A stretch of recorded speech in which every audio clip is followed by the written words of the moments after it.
Chapter 19. All actions come from three factors. Ignorance, psychological sleep, allows craving and aversion to modify our perception, thus giving rise to suffering. We can only change our suffering by changing this fundamental root. Unfortunately, we try to change our suffering by changing our circumstances, not their origin. Whatever is happening around us was caused by what is within us.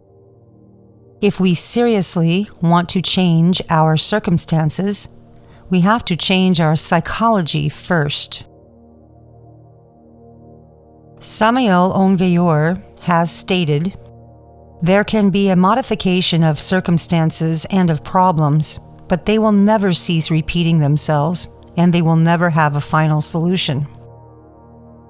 Life is a wheel that turns mechanically with all of the pleasant and unpleasant experiences, always recurring. We cannot stop the wheel. The good or bad circumstances always process themselves mechanically. We can only change our attitude toward the events of life. Everything changes all of the time.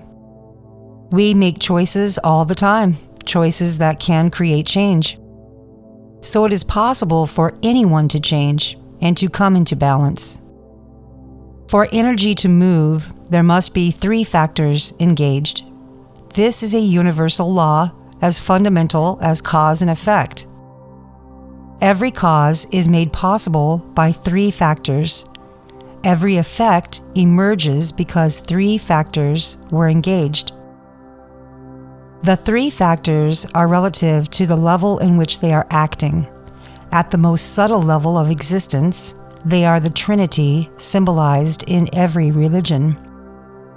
In us, here and now, the three factors are visible in many places: our three nervous systems, our three brains, intellect, heart, and body, in how we create children, man, woman, and sex, etc.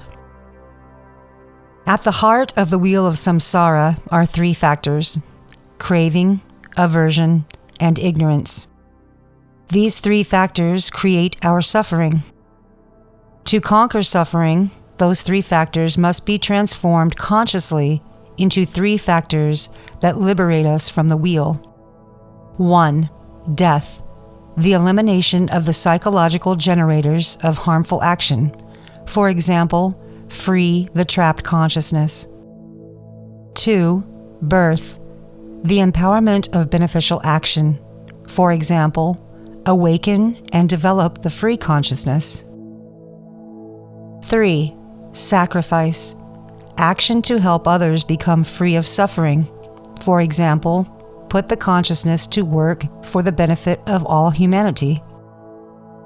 These three factors are engaged through awakening and developing the consciousness.